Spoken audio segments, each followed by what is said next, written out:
अस्सलाम वालेकुम बच्चे, कैसे हैं सब लोग? होप सो सब ठीक होंगे। आज हम फर्स्ट ईयर की physics according to new syllabus chapter 3 का टॉपिक देखेंगे, आर्टिफिशियल ग्रेविटी।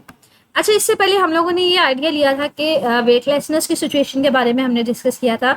हमने ये बात की थी कि जब सेटेलाइट जो है वो ज़मीन के गिर्द घूमता है तो हर सिचुएशन पे ऐसा लग रहा होता है कि जो सेटेलाइट है वो ग्रेविटी की वजह से फ्रीली फॉलिंग सिचुएशन में ऐसा फील होता है कि अभी गिरा अभी गिरा। इसकी मैंने सिचुएशन आपको रिलेट करवाई थी फ्री फॉल झूले के साथ, ये रोलर कोस्टर के साथ। कि आपके पास क्या होता है, जब आप झूले में बैठे होते हो, जब हाइट से नीचे की तरफ फॉल करता है झूला, तो आपको एक सेकंड के लिए लगता है कि आपका वेट नहीं है, आप हवा में मतलब है, आपको बिल्कुल हल्का फुल्का अपना जिस्म फील होता है। तो इसी तरह से जब बच्चे हमारे पास सेटेलाइट जमीन के गिर्द घूमते हैं तो जो सेटेलाइट होता है ये भी वेटलेसनेस, ऐसा फील होता है कि वेटलेसनेस की सिचुएशन है। इसमें भी हमारे पास क्या होता है, अगर ये कोई सेटेलाइट है जो जमीन के गिर्द घूम रहा है, कोई स्पेसशिप है, तो ड्यू टू कह लें कि इस पाथ में जब वो ज़मीन के गिर्द घूम रहा होता है तो हमारे पास ऐसा फील हो रहा होता है कि वो भी फ्रीली फॉलिंग सिचुएशन में है। तो इस स्पेसशिप या इस स्पेस क्राफ्ट के अंदर हमारे पास क्या होता है, जो साइंसदान होता है वो हवा में इस तरह से आपको फील हो रहे होते हैं। जैसे आप लोगों ने अक्सर मूवीज़ वगैरह में देखा होगा कि स्पेसशिप के अंदर साइंसदान जो है ना वो ऐसे लग रहा होता है कि हवा में है, मतलब वो कहीं स्टे नहीं कर पा रहे। तो हम कहते हैं हमारे पास क्या होते हैं, सारे वो वेटलेसनेस की सिचुएशन में होते हैं। तो कहते हैं अगर वेटलेसनेस में सिचुएशन है, वहाँ पे कोई फोर्स है ही नहीं जो पर्सन को हेल्प कर सके कि वो स्टैंडिंग सिचुएशन में कहीं पे खड़ा हो सके स्पेस क्राफ्ट के अंदर। जब वो खड़ा ही नहीं हो सकेगा तो वो काम कैसे करेगा? अगर जो साइंसदान है, जो एस्ट्रोनॉट्स हैं, वो स्पेसशिप के अंदर इसी तरह से हवा में रहेंगे तो वो तो कोई काम ही नहीं प्रॉपर कर सकते। तो हम कहते हैं वो उनकी जो वर्किंग है वो डिस्टर्ब हो रही होती है। तो इनकी वर्किंग, वो किसी एक प्रॉपर कहीं पे जगह पे खड़े होकर वो काम ही नहीं कर पा रहे। तो अगर स्पेसक्राफ्ट ने, स्पेसशिप ने कह लें कि ज़्यादा अरसे तक उसमें रहने, टाइम ज़्यादा टाइम के लिए अगर उसने ज़मीन के गिर्द रिवॉल्व करना है और स्पेसशिप में लोगों ने अपना काम भी करना है, तो क्या करेगा? इस तरह से फिर क्या होगा, अगर वेटलेस की सिचुएशन रहेगी तो वो क्या करेगा, एस्ट्रोनॉट्स की जो परफॉर्मेंस है उसको अफेक्ट करेगा। मतलब जो एस्ट्रोनॉट्स हैं वो तो अपना काम ही नहीं कर पाएंगे। तो इसको ओवरकम करने के लिए इन्होंने क्या किया, एक आर्टिफिशियल ग्रेविटी को इंट्रोड्यूस करवाया ज़मीन के अंदर। आर्टिफिशियल ग्रेविटी का कि किसी तरह से ग्रेविटी को खुद इंट्रोड्यूस करवाएं ताकि जो पर्सन्स हैं, एस्ट्रोनॉट्स हैं, वो स्पेसशिप के अंदर एटलीस्ट खड़े होकर अपना काम तो कर सकें, किसी जगह वो स्टेबल तो इसको डिफिकल्टी को कम करने के लिए जो वेटलेसनेस की सिचुएशन है कि जो साइंसदान है वो स्पेसशिप के अंदर इस तरह से हवा में होते हैं, मतलब वो किसी जगह पे खड़े ही नहीं हो सकते, उनको ग्रेविटी अपना वेट फील ही नहीं हो रहा होता। इस चीज़ को ओवरकम करने के लिए एक आइडिया इंट्रोड्यूस करवाया गया कि ग्रेविटी को आर्टिफिशियली उसके अंदर इंट्रोड्यूस करवाया जाए। अब किस तरह से आर्टिफिशियल ग्रेविटी को इंट्रोड्यूस करवाया जाता है, उसका आंसर यहाँ से स्टार्ट हो रहा है कि ये हम किस तरह से कर रहे होते हैं, आर्टिफिशियल ग्रेविटी को इंट्रोड्यूस किस तरह से करवा रहे हो। जो स्पेसशिप पे जो हमारे पास कह लें कि वो आप लेते हैं स्पेस क्राफ्ट है, वो यूजुअली बच्चे इस तरह से ना व्हील की शेप का लिया जाता है। आप क्या करते हैं, इस व्हील को अपने ही एक्सिस के अराउंड जो है वो रोटेट करवाया जाता है। तो हम किस तरह से इस आर्टिफिशियल ग्रेविटी को इंट्रोड्यूस करवा रहे होते हैं, हम करवा रहे होते हैं बाय रोटेशन अबाउट इस अराउंड एक्सिस। कि आपके पास स्पेसशिप को, पहली बात की याद रखिएगा, उसको ना इस तरह से व्हील की शेप में लिया जाता है, इसको अपने ही एक्सिस के गिर्द रोटेट करवाया जाता है। अब हमें चीज़ पता है कि जब भी कोई चीज़ रोटेट करती है तो उसकी कुछ ना कुछ सेंटीपिटल फोर्स होती है, और अगर ये रोटेट करेगी तो इसको सेंटीपिटल फोर्स, और सेंटीपिटल फोर्स के रिजल्टेंट में ना सेंट्रीफ्यूगल फोर्स भी होती है। तो कीप दिस इन माइंड, जो आपके पास स्पेसशिप होता है वो इस तरह से हमारे पास व्हील की शेप का बनाया जाता है बच्चे। जब ये अपने ही एक्सिस के अराउंड रोटेट कर रहा होता है तो हमारे पास जो साइंसदान है ना, रोटेशन की वजह से सेंटीपिटल फोर्स, और कहीं पर भी सेंटीपिटल फोर्स होती है तो वहाँ पे सेंट्रीफ्यूगल फोर्स भी होती है। तो इसके रोटेशन की वजह से सेंट्रीफ्यूगल फोर्स जनरेट होती है। जो साइंसदान होते हैं या एस्ट्रोनॉट्स होते हैं उनके ऊपर ना आउटवर्ड डायरेक्शन में एक फोर्स लग रही होती है। सेंट्रीफ्यूगल फोर्स का मतलब क्या होता है, ऐसी फोर्स जो सेंटर से अवे होती है। तो सेंट्रीफ्यूगल फोर्स की वजह से आपके पास क्या होती है, जो साइंसदान जो होते हैं वो आउटवर्ड डायरेक्शन में उनके ऊपर एक पुश मिल रहा होता है, तो वो इसकी जो आउटर बाउंड्री है वो इसको एज अ फ्लोर यूज कर रहे होते हैं। तो वो यहाँ पे ना ये जो आउटर बाउंड्री है, सेंट्रीफ्यूगल फोर्स की वजह से वो उनको पुश मिलेगा आउटवर्ड डायरेक्शन में, तो वो यहाँ पे इस फ्लोर के ऊपर इसके आउटर बाउंड्री को एज अ फ्लोर यूज करके इसके ऊपर चल फिर सकते हैं, वो अपना काम ऑपरेट कर सकते हैं। तो वो यहाँ पे यही बात करें कि इसको स्पेसशिप को, जैसे मैंने स्पेसशिप आपको याद रखिएगा इस तरह के व्हील की शेप का होता है, स्पेसशिप को अपनी एक्सिस के अराउंड रोटेट करवाया जाता है, जिसकी वजह से एस्ट्रोनॉट्स को एक प्रेस्ड टूवर्ड्स, मतलब उनके ऊपर एक फोर्स लग रही होती है आउटर डायरेक्शन में।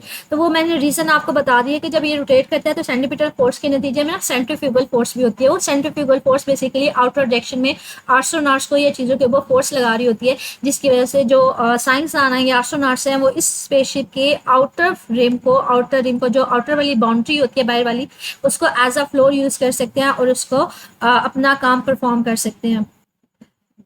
आउटर रिम को यूज़ करेंगे एज अ फ्लोर, और ये वही इजीली तरीका होता है, वो इसको एज अ फ्लोर इस्तेमाल कर रहे होते हैं, इसके ऊपर चल फिर सकते हैं, उसको अपना काम कर सकते हैं। कहते हैं वो तकरीबन वही होता है जैसे वो ज़मीन के ऊपर चल फिर रहे होते हैं, तो वो ज़मीन जैसा ही हो जाता है। अब मैंने बेसिकली फाइंड आउट क्या करना है कि किस फ्रिक्वेंसी के साथ आप इस स्पेसशिप को रोटेट करवाएं कि आपके पास इनफ उनके ऊपर, साइंसदानों के ऊपर सेंट्रीफ्यूगल फोर्स लग रही हो जो उनको आउटवर्ड डायरेक्शन में हमारे पास पुश कर रही हो, तो जिसकी वजह से वो इसके ऊपर चल फिर सके। तो मुझे इसकी एंगुलर फ्रिक्वेंसी मालूम करनी है कि जिसके साथ ये रोटेट कर सके स्पेसशिप। तो कहते हैं स्पेस, सपोज करें कि आपके पास एक आपने स्पेस क्राफ्ट लिया हुआ है एज शोन इन 3.14, ये यूजुअली व्हील शेप का होता है, ठीक है, अंदर से इसकी शेप इस तरह से होती है। कहते हैं सपोज करें सेंटर से जो आउटर रिम तक का डिस्टेंस है उसको आपने कैपिटल आर से लिखा है, और ये अपने ही एक्सिस के अराउंड रोटेट कर रहा है, किस वेलोसिटी के साथ, एंगुलर वेलोसिटी के साथ, क्योंकि रोटेशन है तो एंगुलर वेलोसिटी के साथ ये रोटेट कर रहा है। अच्छा, जब भी कोई ऑब्जेक्ट रोटेट करता है तो उसमें ना हमने सेंटीपिटल फोर्स का फार्मूला देखा था। सेंटीपिटल फोर्स फार्मूला क्या था, a was equal to v square over r. तो यहाँ पे अगर ये स्पेसशिप भी रोटेट कर रहा है, स्पेसक्राफ्ट भी अपनी एक्सिस के गिर्द रोटेट कर रहा है, तो यहाँ पे भी फोर्स कौन सी, एक्सेलरेशन कौन सी होगी, सेंटीपिटल एक्सेलरेशन होगी। लेकिन ये एंगुलर वेलोसिटी के साथ रोटेट कर रहा है, तो बच्चे लीनियर वेलोसिटी एंगुलर वेलोसिटी में हमने रिलेशन पढ़ा था, b is equal to r omega. तो यहाँ पे इसको पुट करेंगे, आर स्क्वायर ओमेगा स्क्वायर होगा, एक आर से खत्म हो जाएगा, तो ये आर ओमेगा स्क्वायर आ जाएगा, ठीक है। तो ये हमारे पास एंगुलर केस में हमारे पास एक्सेलरेशन की वैल्यू आ गई। अच्छा, एंगुलर वेलोसिटी का हमने फार्मूला पढ़ा था। एंगुलर वेलोसिटी क्या होती है, angular displacement divided by time. अब ये देखिए मुझे स्पेस क्राफ्ट जो है वो अगर कंप्लीट रोटेशन देते हैं अपने ही एक्सिस के गिर्द, तो वो एक कंप्लीट रोटेशन जब देगा, कंप्लीट अपने सर्कल के एक्सिस के अराउंड जब रोटेट करेगा, तो टोटल एंगल कितना बनाएगा, 2 पाई डिवाइडेड बाय टी। तो एंगुलर वेलोसिटी हमारे पास किसके इक्वल होती है, 2 पाई टी के। तो टी हमारे पास टोटल टाइम पीरियड है, मतलब कंप्लीट एक रोटेशन यहाँ से आपने स्टार्ट किया और कंप्लीट रोटेट करके वो यहीं पे वापस आ गया, तो उसके लिए उसने कितना एंगल बनाया होगा, 2 पाई डिवाइडेड बाय टाइम। अब हमारे पास ओमेगा की वैल्यू भी आ, तो आपने बेसिकली इस ओमेगा की वैल्यू को यहाँ पे पुट ऑन कर दिया। तो ओमेगा की वैल्यू आपने किया लिखी है 2 पाई डिवाइडेड बाय टी का स्क्वायर। 2 पाई का स्क्वायर लेंगे तो ये 4 पाई स्क्वायर आ जाएगा, आर उसी तरह से और टी स्क्वायर उसी तरह से। अब अच्छी 1 ओवर जो टी होता है टाइम पीरियड का जो इनवर्स होता है वो आपके पास फ्रिक्वेंसी होता है, तो 1 ओवर टी स्क्वायर की जगह पे आप क्या लिखते हैं, फ्रिक्वेंसी का स्क्वायर लिखते हैं। आप बेसिकली मालूम क्या करना चाह रहे हैं कि किस फ्रिक्वेंसी के साथ ये रोटेट करे कि आपके पास इनफ सेंट्रीफ्यूगल फोर्स आ जाए कि आउटवर्ड डायरेक्शन में साइंसदानों के ऊपर या एस्ट्रोनॉट्स के ऊपर पुश मिल रहा हो। तो आप फ्रिक्वेंसी मालूम करना चाह रहे हैं, इसको इधर रहने दें, बाकी सारी चीजें उधर डिवीजन में आ जाएंगी, ठीक है। अच्छा, यहाँ पे आप लोग बेसिकली करना क्या जा रहे हैं, ग्रेविटी को इंट्रोड्यूस करवा, तो एक्सेलरेशन को किसके इक्वल ले लेंगे, सेंटीपिटल एक्सेलरेशन को ग्रेविटी के इक्वल ले लेंगे। तो यहाँ पे ये कह रहे हैं as a force of gravity जो बेसिकली वो प्रोवाइड कर रही होती है सेंटीपिटल एक्सेलरेशन को, या फिर हम लोग सेंटीपिटल एक्सेलरेशन के इसको रोटेट करवा के आप ग्रेविटी इंट्रोड्यूस करवाना चाह रहे हैं, तो हमारे पास वो क्या आ जाएगा, इस रिलेशनशिप को देखते हैं पहले। ये दोनों साइड स्टैंडर्ड ले लें क्योंकि यहाँ पे फ्रिक्वेंसी का स्क्वायर है, तो यहाँ पे फ्रिक्वेंसी खत्म हो जाएगी, मतलब स्क्वायर उसका खत्म हो जाएगा अंडर रूट लेने से, यहाँ पे अंडर रूट आ जाएगा। अब अच्छी 4 का अंडर रूट लेना 2 आ जाते हैं, पाई स्क्वायर का लें तो वो पाई आ जाता है, तो यार 1 ओवर 2 पाई बाहर निकल आएगा अंडर रूट से, बाकी ए सी डिवाइडेड बाय आर आ जाएगा।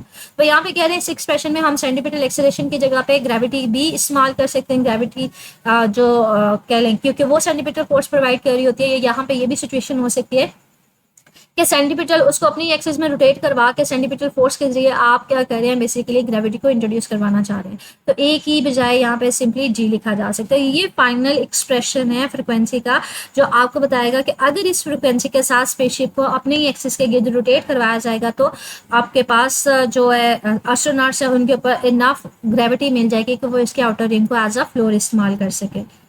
तो यहाँ पे यही कह रहे हैं कि ये स्पेसशिप को अगर इस फ्रिक्वेंसी के साथ एटलीस्ट इतनी फ्रिक्वेंसी होनी चाहिए, अगर इस फ्रिक्वेंसी के साथ मूव ऑन करेगा तो आप आर्टिफिशियल ग्रेविटी को इंट्रोड्यूस करवा सकते हैं कि जो एस्ट्रोनॉट्स हैं वो इसके आउटर रिम को एज अ फ्लोर इस्तेमाल कर सकते हैं। ये फ्रिक्वेंसी बेसिकली डिपेंड किसके ऊपर करेगी, ये इसके ऊपर डिपेंड करेगी इस जो स्पेसशिप है इसके रेडियस के ऊपर, ठीक है, साइज के ऊपर। अच्छा, ये लॉन्ग क्वेश्चन है जैसे एक्सरसाइज में भी आया हुआ है, comprehensive question. Write a note on artificial gravity, derive an expression for the frequency for which the spaceship rotate to provide the artificial gravity. तो इसमें आज का लॉन्ग क्वेश्चन कंप्लीट आ जाएगा जिसमें आप पहले इसको इंट्रोड्यूस करवाएंगे फिर फ्रीक्वेंसी का एक्सप्रेशन ड्राइव करेंगे। अच्छा, ये ओवरऑल विषय इंपॉर्टेंट लॉन्ग क्वेश्चन है जो बोर्ड में मल्टीपल टाइम पूछा भी है, तो इसको याद कर लीजिए। इसमें लास्ट एक्सप्रेशन ये जो फ्रीक्वेंसी का एक्सप्रेशन है इसको एमसीक्यूज के लिए भी याद रखिएगा क्योंकि ये अलग से एमसीक्यू में पूछ लिया जाता है, ठीक है। इसके अलावा आर्टिफिशियल ग्रेविटी अलहदा से शॉर्ट क्वेश्चन में पूछ लिया जाता है कि आर्टिफिशियल ग्रेविटी को किस तरह से इंट्रोड्यूस करवाया जाता है। तो ये याद रखिएगा कि स्पेसशिप को अपनी एक्सिस के इधर रोटेट करवाया जाता है, जिसकी वजह से जो साइंसदान है आउटर रिम को एज अ फ्लोर इस्तेमाल करेंगे। जब वो फ्लोर इस्तेमाल करेंगे तो अपनी डेली लाइफ के वर्क जो है, काम है, उसको प्रॉपर वे में परफॉर्म कर सकते हैं। तो ये अलहदा से शॉर्ट क्वेश्चन में पूछा जाता है कि आर्टिफिशियल ग्रेविटी के कंसेप्ट के ऊपर शॉर्ट नोट लिखें। लॉन्ग क्वेश्चन में तो ये बच्चे दोनों को कंपाइल कर दिया हुआ है, जिसमें आपने इसको एक्सप्लेन करना, साथ में ड्राइव करना है फ्रिक्वेंसी का फार्मूला। ठीक है, तो ये आज का टॉपिक था। मजीद इससे रिलेटेड कुछ पूछना हुआ, कोई क्वेश्चन हुआ तो मेरे से कमेंट सेक्शन में पूछ लीजिएगा। ओके, अल्लाह हाफिज़।